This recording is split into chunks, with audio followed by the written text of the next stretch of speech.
They came to Earth in their protoforms. They used the internet to learn the language. They'd never been here before.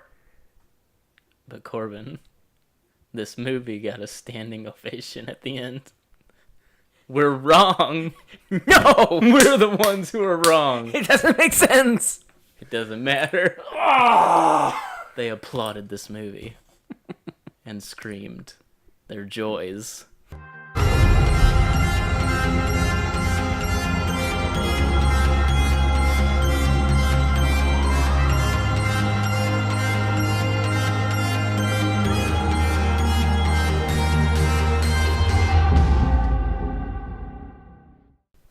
Hello and welcome to another episode of Enter the Nerdosphere, the official podcast for the Nerdosphere, where we discuss everything from the silver screen to the small screen and anything in between.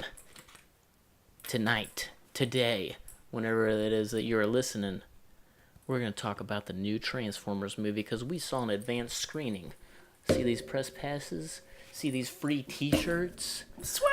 If you're listening to this on podcast services, you hear this press pass? This is my t-shirt. That's the sound of swag, baby. We saw Transformers the last night at an early showing. We were recording this less than 24 hours after the mass release to the masses.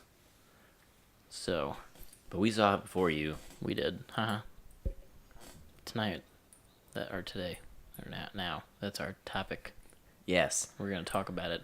We're going to go through our Was typical rigmarole. Was there more than meets the eye? There was. There was more than meets the eye, and that's the problem. I, in very Rhinox fashion, have facepalmed during this movie and went, by the Matrix. By the Matrix.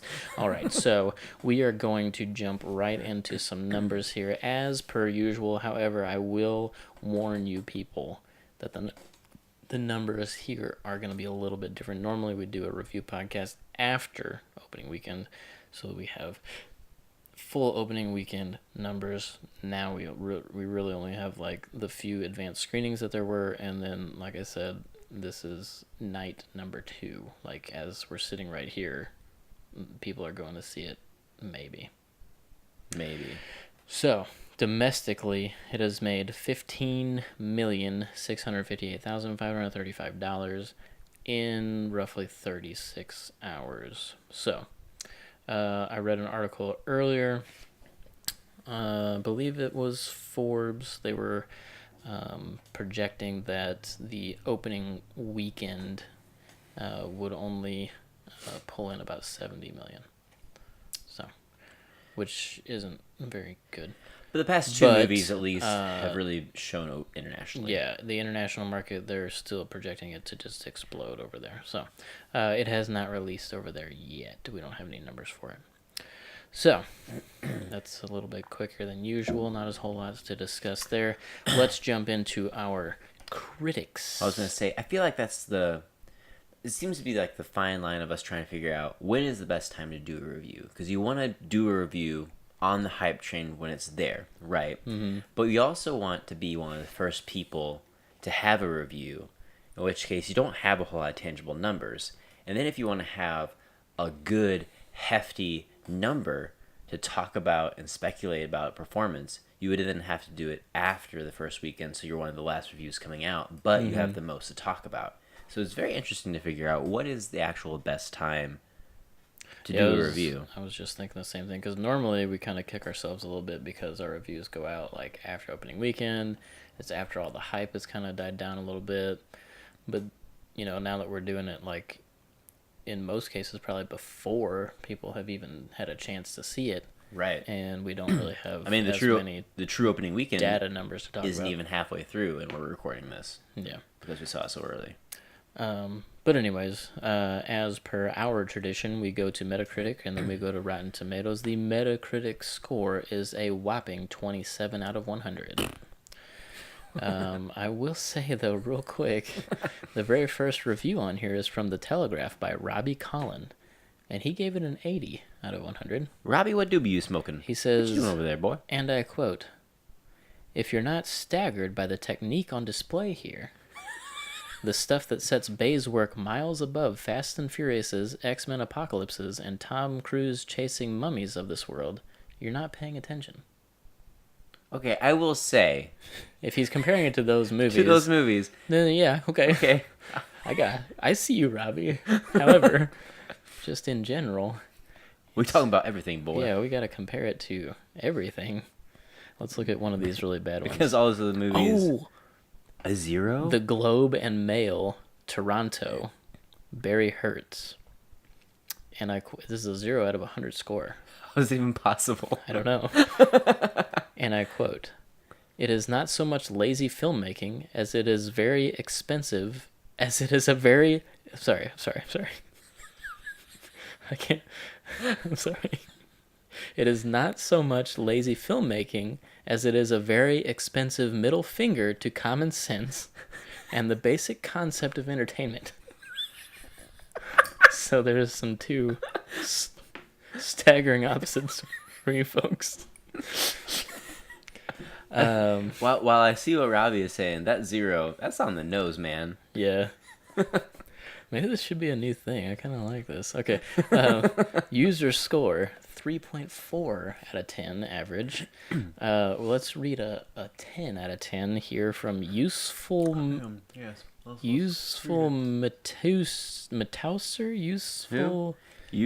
Matauser. Gives it a 10 out of 10.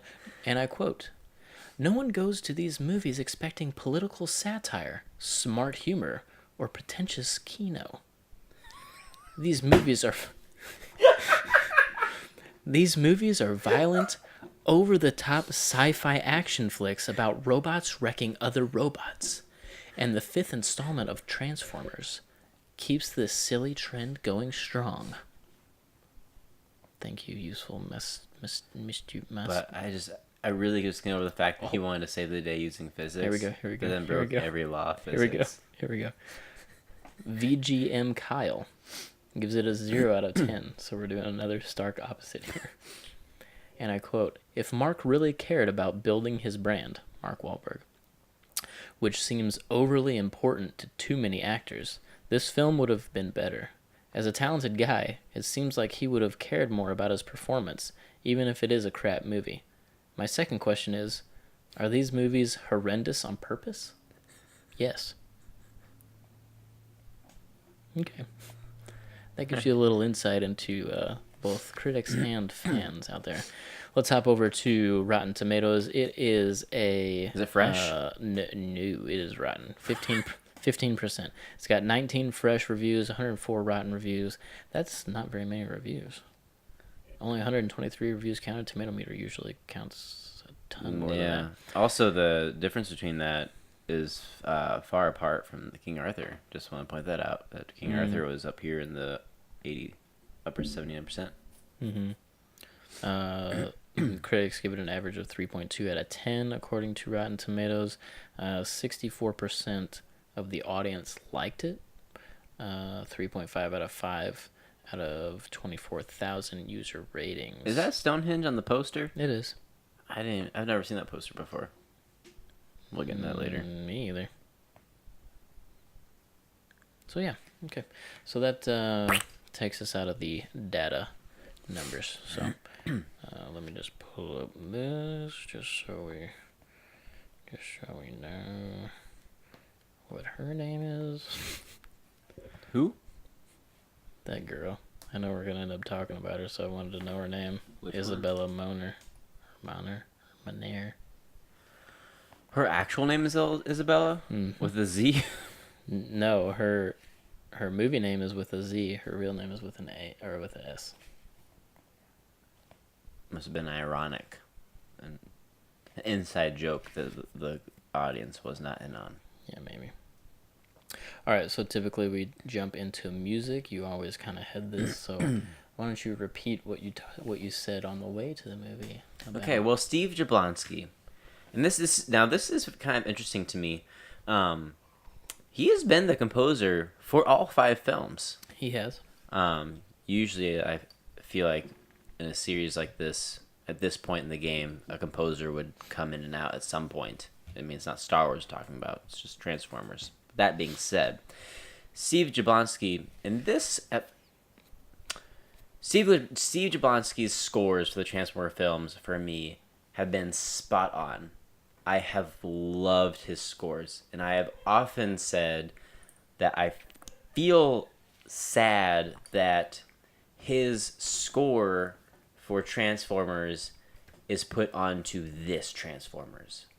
Like, if you were to just completely reboot and remake the franchise and just use his score again, dynamite. His score wasn't too different in this one compared to the previous ones, but there was a cool moment where when Mark Wahlberg's character, Cade Yeager, goes to Scotland to meet Sir Anthony Hopkins' character, it's the classic Transformers theme, but with a Scottish accent to it, and the bagpipes. And so that part was cool.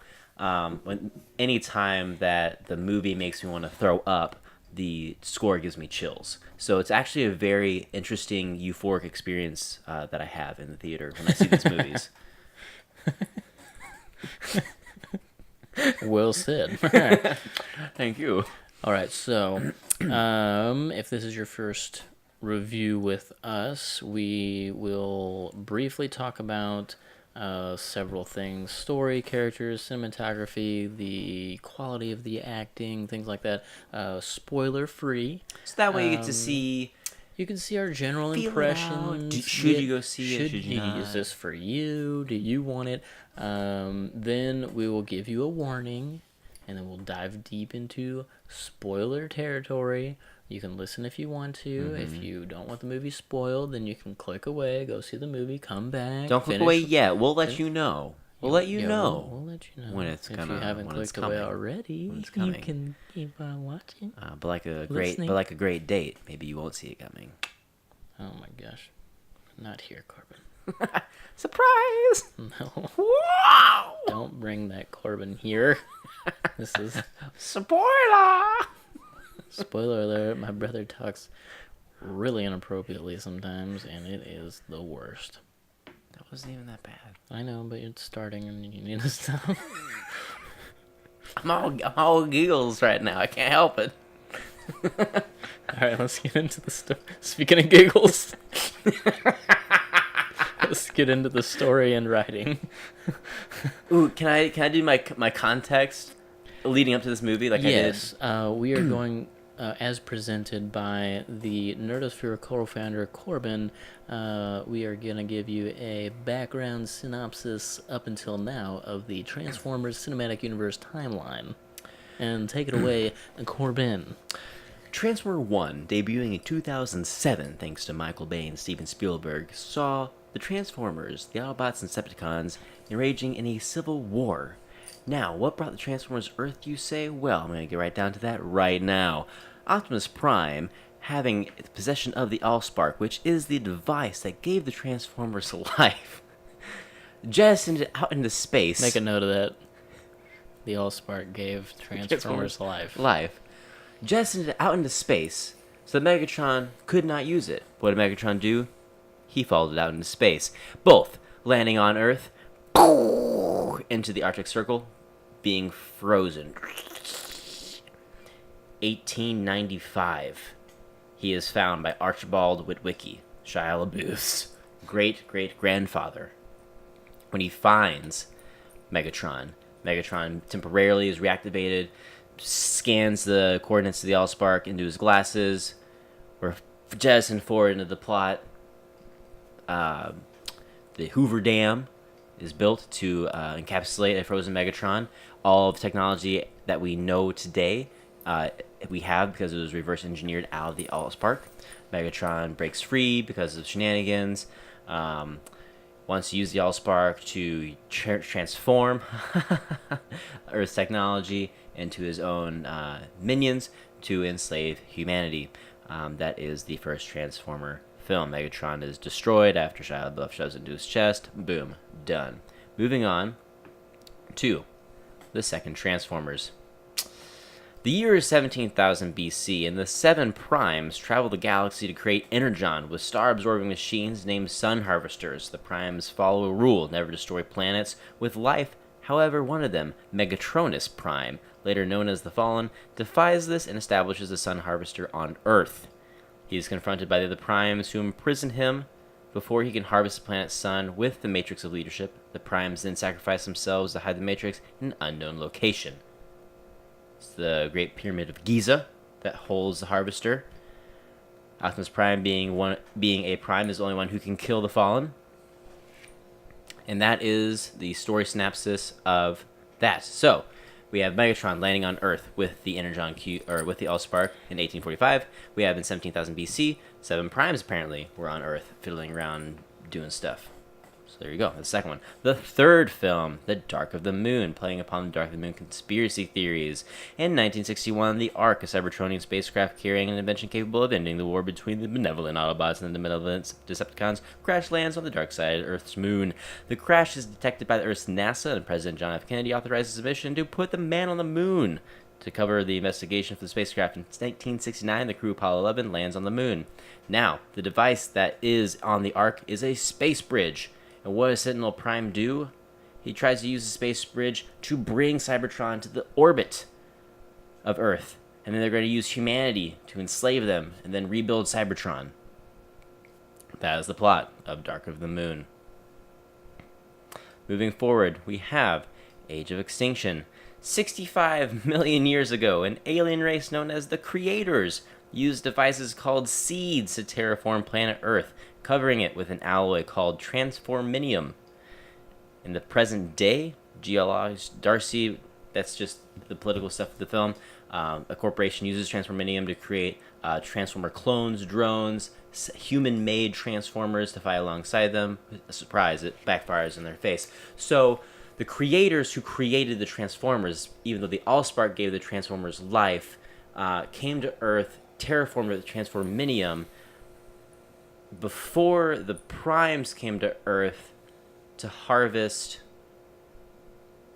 the sun. But now we're going into the last night, where we learn that Earth is something special altogether that contradicts everything. But that's where we are so far. And if you've had a hard time following the plot line of the franchise, well, that's because it wasn't planned from the start. They made it up as they went along. So what are your thoughts? That's the Transformer franchise. Moving on.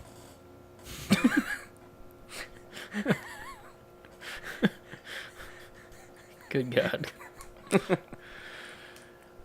Let's talk about this movie now.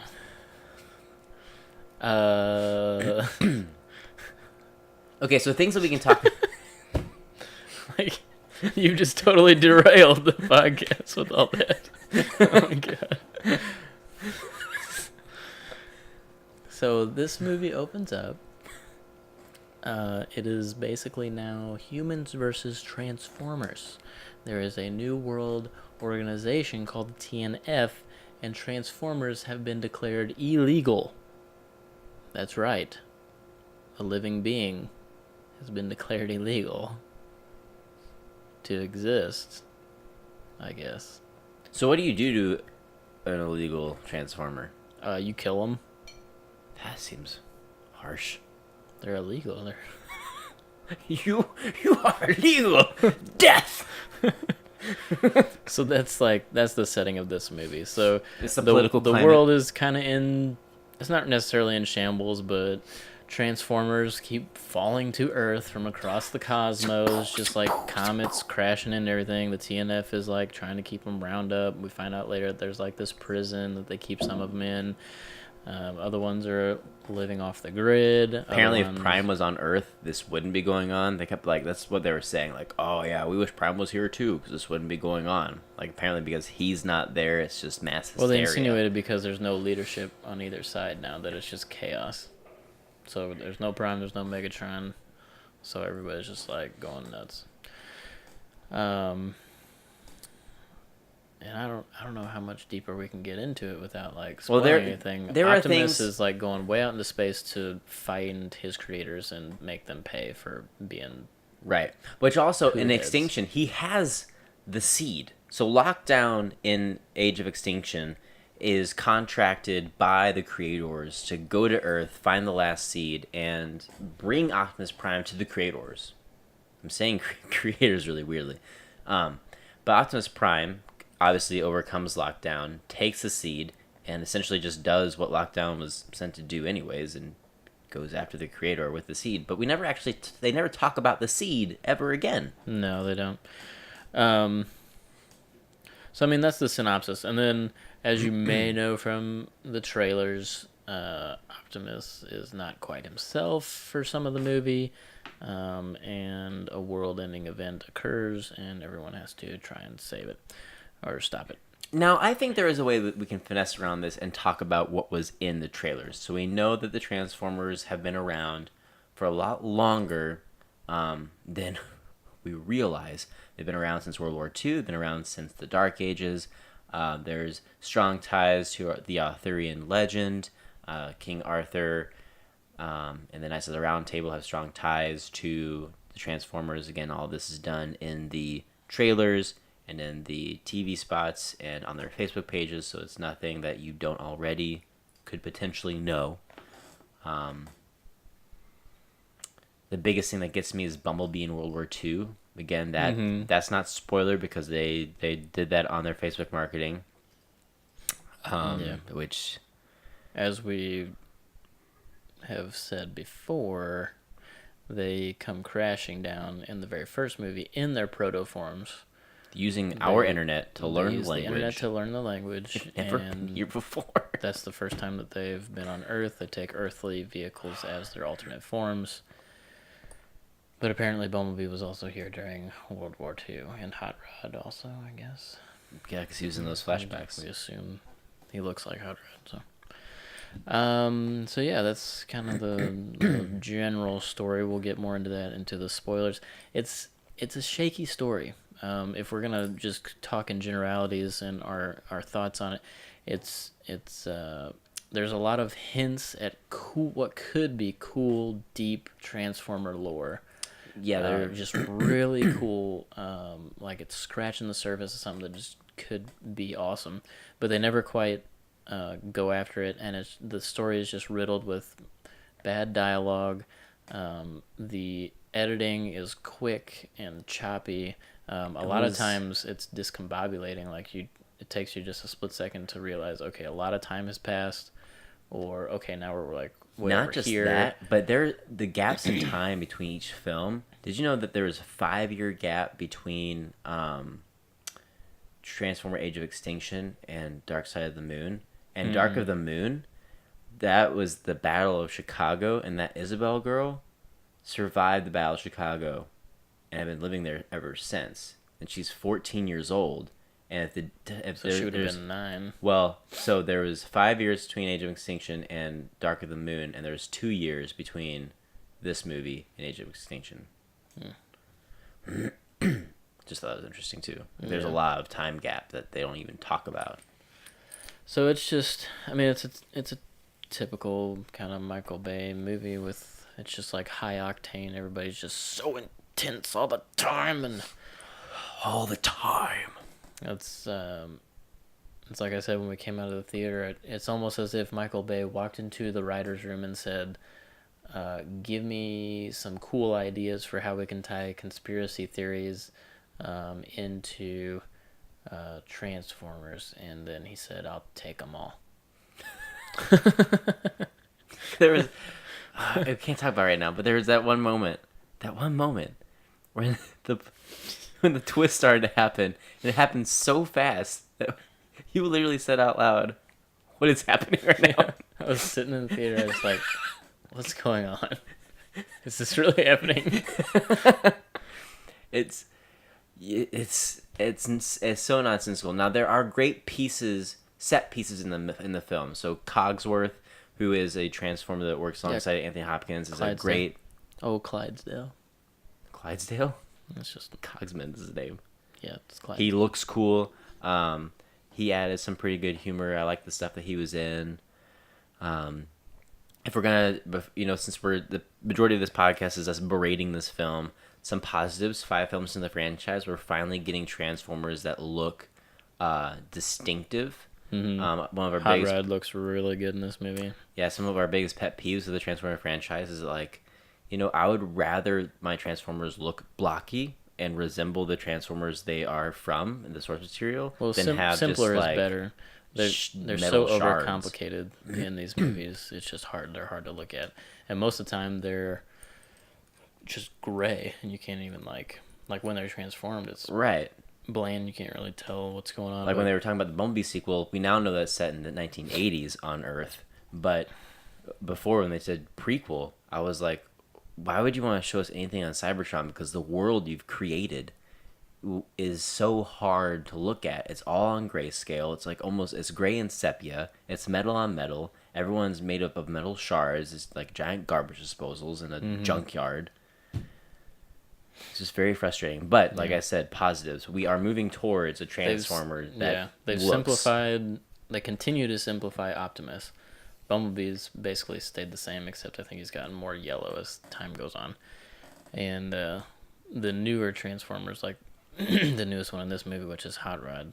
Crosshairs I've liked for the past 2 films because his, like, for whatever, I don't know how I think that they finally have given up trying to justify how, like, pieces fit together. Because Crosshairs kind of has, like, a trench coat made of his metal stuff, and they flap. I like the Samurai guy. Samurai guy looks really good, I think, actually. Which one? What's his name? I can't think of it. Oh, well. I don't think he's a real one He's anyways. not a There's real so many fake Transformer. Transformers in the movies now because they've killed all the originals. Yeah. I mean, Jazz died in the first one. So. Yeah. But, man, Hot Rod looked really good. He was real simple, real clean. He wasn't so blocky. He looked like an actual... I just wish he didn't have that stupid French accent. It, like, almost ruined it for me. I was like, oh my gosh. Right when I think you've given me something, you poop on me. Yeah. Since we're talking about Transformers, let's just jump into just all the characters. So we'll talk about Mark Wahlberg and Anthony Hopkins, and let's start off with Khan, and then we can move into that. So I think that Isabella Moner, the little girl who's up until now has been a Nickelodeon actress, now is in this movie. It was insinuated that she would have a bigger role. She has a very small role, actually. So much so that if you took her out, literally nothing would change in the movie. And it would be better. I would agree because it was distracting. It was distracting. It's, I don't know. It was unrealistic. It's like I don't want to get into spoiler territory, but there's this. I don't. This literally won't spoil anything. But there is a dialogue. For those who are listening, Clayton was just pivoting his head back and forth. There's a dialogue between Mark Wahlberg's character and Isabel's character, and I guess she's been living on her own after the city was destroyed years ago, and helping these Transformers, and I guess she's kind of learned how to like kind of repair them, and so he's like asks in some almost medical fashion, like, if a Transformer is blah blah blah blah blah and this blah blah blah is broken and blah blah blah, how would you fix it? And she was like, I would do the blah blah blah blah blah and then blah blah blah. But the who dicky and who was it? And he's like, okay, you can stick around. I was like, what? What? Anyways, it'll make sense when you see the movie. I know it doesn't make sense now, but it's like she has some sort of mechanical medical knowledge of Transformers from living on her own with like a couple Transformers, and then also Cade has like this medical and mechanical knowledge, which I guess it's assumed that he kind of has given Bumblebee his ability to come apart and go back together. But like that there's somehow almost a shared jargon of like Autobot vital organs and things that they both understand, and he's like testing her to see if she can really like repair, and I don't know, it was just ridiculous. That being said, let's jump right into Mark Wahlberg. I will say, I enjoyed his character much more in this movie than the last one. Now, when he was announced that he was going to be the lead in the previous film before it had come out, I was like, this is a good step. This is a step in the right direction. You're taking a strong actor who's been in action films before, and you're making him your leading man. He's gonna carry the weight. He's gonna be a great action star. Give me a great, bombastic, explosive action film with the lead of Mark Wahlberg. And then he was an inventor. He was a flippin' dweeb. Yeah. And Mark Wahlberg can't play a dweeb. He's Marky Mark. He can't. He's too cool for school, yo. Yeah. But in this one, he's coming to his own. You can tell, like, time, like, outside of the law, helping the Transformers has changed him. He's definitely more of a badass in this one. You just take a moment to appreciate the dweeb. Time outside the law. I made me rough and tough. I was a Poindexter before, now I'm a badass. Yeah. I typically like Mark Wahlberg and whatever he does, except for The Happening, but I think that was on purpose now that we look back on it. I think that he was really just trying... That was just his character choice. No, if we look back upon that movie and actually talk to Mushmilamagalman, M. Night Shyamalan, it was meant to be almost a satire of his own work, but it was never fully explained, so it just bombed and ruined his career. Because everyone thought it was for real, but it kind of wasn't. I kind of just feel like it's one of those things where it's like, yeah, like after the fact, he's like, no, it's supposed to be that bad. Don't you see? I tend to believe it a little bit because Mark Wahlberg was so bad in that movie. You could tell he just was so bad. Like he had to have been trying. Strange. It was like the people you see on like infomercials that are actually real people and not actual portrayals. Like they're so bad. This life's hard for them. So moving on from Mark Wahlberg, he was, I believe, the saving grace of the movie. Anthony Hopkins also, of course, did just a fantastic job. He was just plagued with a few dialogue problems. Too many. He said something that was just like, just too much. That's not his fault, though. And no, it's not. But yeah, he has a great presence. I enjoyed his character. He obviously served as like the narrator of. I mean, he was the movie starts with him narrating it, but he's like the driving force of this new plot line. Yeah. Why did it go dark? I don't know. Is the red light off? Oh my god, it is. What just happened? It done messed up. We're gonna have to get up and just press record again. I don't know how long we're gonna miss, but we're just gonna have to keep going because we're fucking 34 minutes in. Okay, so for those of you watching on YouTube, our camera decided again to just stop recording for no reason. So if you ever have the option of buying a GH2 camera, don't ever do that because we've had problems. Although I've actually been doing research on how to hack it and do some stuff, so we'll see. So for those of you who are watching, thank you for your patience for the picture to come back up, because here we are. Hi! But Anthony Hopkins, he did a good job. As far as other characters go, there's a few returning characters. The military dudes are kind of back, and they do okay. Lennox, yeah, and the general. They're fine. And Conspiracy Theory Boy is back.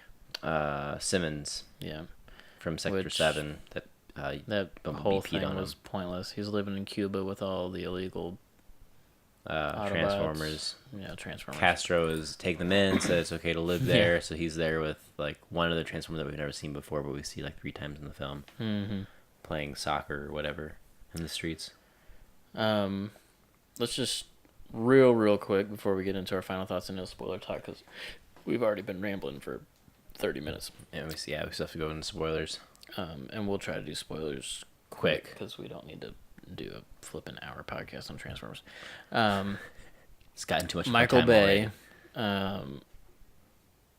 He continues to show that, like, we've spoken about it before, but as a man, and even as a person in Hollywood, he is someone we look up to and admire because he does good works with veterans. He usually voices the correct opinions in the realms of Hollywood. He's not so what I bueno at mean by portraying that is criminals. he isn't a part of your typical prissy. We tend to call it old time Hollywood, where the studio runs everything and they cater to just like the old way of doing things instead of like giving the audience, which is now more invested and more intelligent than ever, what they deserve. They just continue to put out dribble. Like he had interactions with Hugo Weaving, who was bashing Transformers and other superhero movies, and Michael Bay was like, "You're not really one to talk because you got paid like hundreds of thousands of dollars for an hour of your time. So shut your dang mouth." So we have a lot of respect for him in that regard. He does do a good job at using practical effects. He does set up good cinematic shots. He just, I wonder how involved he is with editing, or who he uses for editing, because there are some shots that just shouldn't be in the movie. Like he'll think of a cool shot. Oh, this would be so cool, and he does a scene just to get a shot, and it shouldn't be that way. You shouldn't do a scene for a shot. You should do a scene for the story or for the plot, and then find a good way to shoot it. So that's like the scene with the drone through the guy's glasses. Yeah, like we get a close up in the forefront of the frame, a dude, like we see like kind of his quarter of his face. Yeah, the corner of his face. So we see his eyeballs, his nose, and his mouth, and he's like making up like the bottom right of the screen, and in his glasses you see a drone flying, and then it like zooms in like all like. So it's in that moment you're like, you just wanted this shot. That's all you wanted.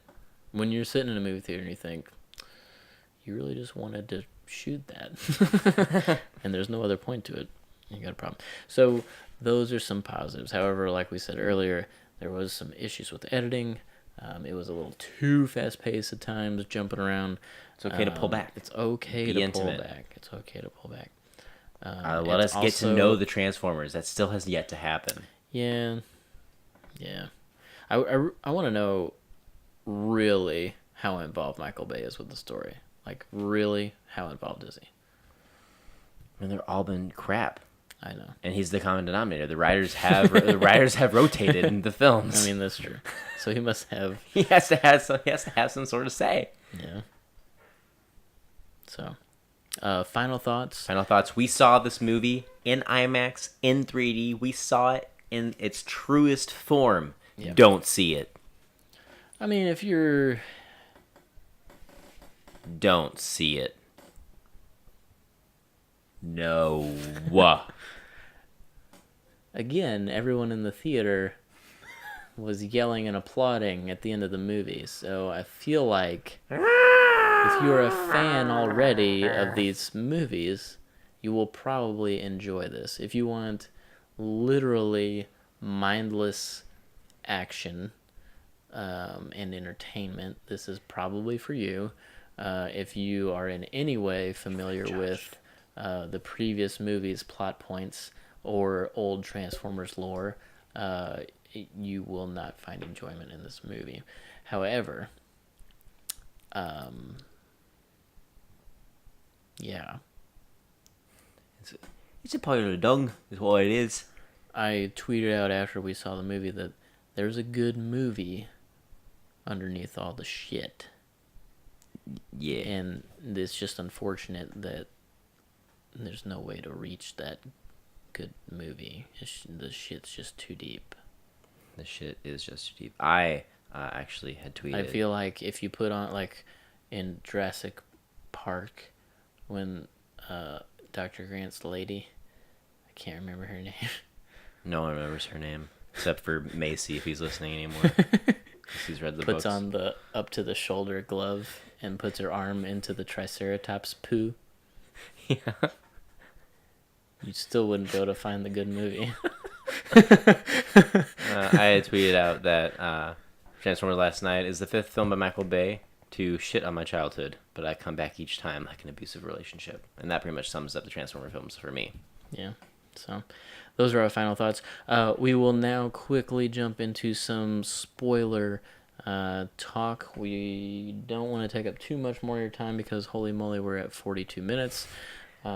Primarily, we really just want to talk about spoiler. We really just want to talk about the fact that the creators came to Earth to terraform it, and we find out in this movie that the Earth is actually Unicron that Quintessa wants to destroy, and that when Prime found Quintessa in space, she was already bringing Cybertron discombobulated towards Earth to destroy Earth, to absorb it, to revitalize Cybertron. Who Quintessa is and how is she the only creator? We don't really know. Quintessa's name also is, for those who are familiar with Transformer lore, is derived from the Quintessons, who in the original cartoon were robotic beings that were created by Unicron that lived on Cybertron that created the Transformers to be their slaves. The Transformers revolted, kicked them off the planet. We later find out that Cybertron as a planet is actually a dormant twin brother to Unicron. They are both giant robotic gods, yin and yang sort of thing.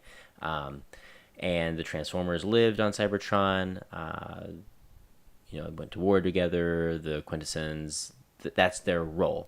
So we believe that her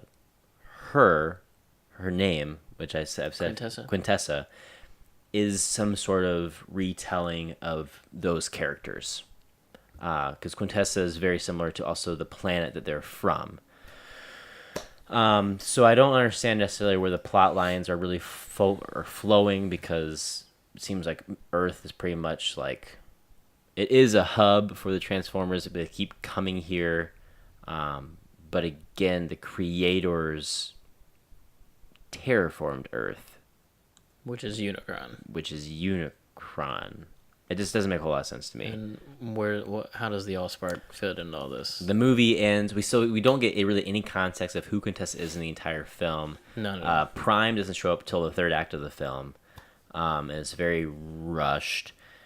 She just kind of like, after the big climactic battle, just kind of disappears. We never actually really see her destroyed. And then the post-credit scene is her as a human, or disguised as a human at least, talking to scientists, observing one of the horns of Unicron, saying, "I can show you how to destroy it." So again, they're setting up the movie to explore more of Unicron, Optimus Prime, when he has his traditional outcry to all the Autobots, "Come home! Cybertron's now here in front of Earth. We have to work with humanity to rebuild it." So it seems like Sentinel Prime's plan actually worked, because the humans are going to help them rebuild Cybertron. Right. And Optimus Prime says that there's deeper secrets inside of Earth. So we're going to get more of Unicron in the future. To what capacity, I'm not sure. Probably in the same vein of the Prime TV show. It doesn't make a whole lot of sense. I don't know why she wants to kill him, because she seems to be benevolent and evil, which is what Unicron is. Yeah. I really just don't... I'm not following. Just because she's turned evil or crazy doesn't mean that she has to like Unicron. That's true too. Yeah, that's the biggest thing we wanted to just throw out there. It's just the confusion with everything. I will say just real quick, which this is definitely a spoiler. The girl, what's her name? Isabel? In the movie? Nope, the English one. Oh. I'm gonna find out right now. Vivian, played by Laura Haddock. She was the gold lady from Guardians too. Did you know that? No.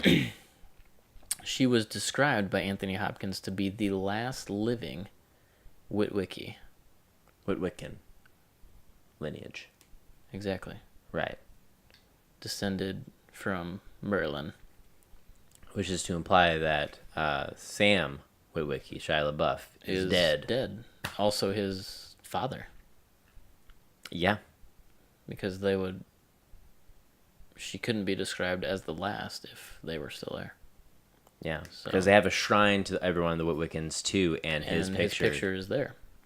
And then they clearly say, "You are the last." Witwican. which I thought was interesting because I've been wondering, could we see Shia LaBeouf resurface in these films? Not at some now, point. I guess. Although they haven't stayed true to anything so far. So, yeah. So that's basically. Bumblebee still can't talk, but somehow he can talk with no voice box. He has no voice box because they try to repair it in the movie, and it's like sounds like serious, so he rips it out, and so he has no voice box, but he's still able to like play like lines of stuff. That's how he's able to break through Optimus and says, "I'm your oldest friend." Is somehow able to summon his voice without a voice box and break Optimus out of his little spell. And Optimus Prime says, "I won't be my oldest friend. I have not heard you spoken since the war." Don't give me that crap, Optimus. He spoke at the end of the first film. Yeah, with a completely different voice, I might add. Optimus Prime, I'd like to stay with the boy. Does that ring a bell? Does no one watch the movies they make in this franchise? No. They don't. So it's all over the place. Oh, there was no cinematic world universe building in this at all. Yeah, because we're talking about with this movie, they were wanting to build forward with the G.I. Joe. Because they had the writer's room, and this movie was supposed to be, like, story-wise, supposed to be involved with, okay, how do we lay the groundwork with this movie to have everything else fit into it. For those of you who don't know, that going forward, this Transformers is sharing a universe with G.I. Joe, and what's that other thing? Masks, Rob, the Robot Knight. So I guess we'll still have to wait and see how that plays out, but yeah, it's Hot Shot. Like you could have had the brand new Transformer Task Force just be called like the Joes or something, or have it be an acronym, like say, or the acronym would have been. To be honest, Joe. I was in that final battle. I was honestly expecting The Rock to just show up with like all those dudes, and I was gonna be like, I seriously thought that's how they were gonna do it. And he'd just be like, heard you guys needed some help. Hot Rod's time bubble weapon was cool. So they're expanding their minds on the weaponry they can use for Transformers. Yeah, because one of the coolest things about the original Transformers was all the unique weapons that they had. Like some of them could go invisible, some of them had super speed. Like each Transformer almost had a superpower or some sort of weapon that was like really unique. And just because they got shot didn't mean that like a bunch of tiny little 1,000 pieces flew off of them. That's my other biggest pet peeve of this movie. Is like every time they get shot, it's like just metal shards fly off. And like they have no durability. I mean, that's what you get for using projectiles instead of lasers. You get shot with those lasers all day long. Just buff it out later. All right, that'll do it. Cool. Take us out. Thank you, everybody, for tuning into this episode of Enter the Nerdosphere. We reviewed Transformer the last night. You can find us on basically any podcast service you would want, but we preferably would love you to subscribe and comment, review our iTunes. If you have just 2 minutes, just give us a quick little review. On our YouTube channel, we'd like you to like, comment, and subscribe. Tell us what you thought about Transformers. Do you like it? Or more importantly, is there a G1 fan of Transformers, along with Beast Wars, out there that also loves this franchise? I really want to talk to that specific fan. I want to find you. I'm sure there's someone out there. But what you think of the movie? As always, thank you for tuning in, and we will see you next time.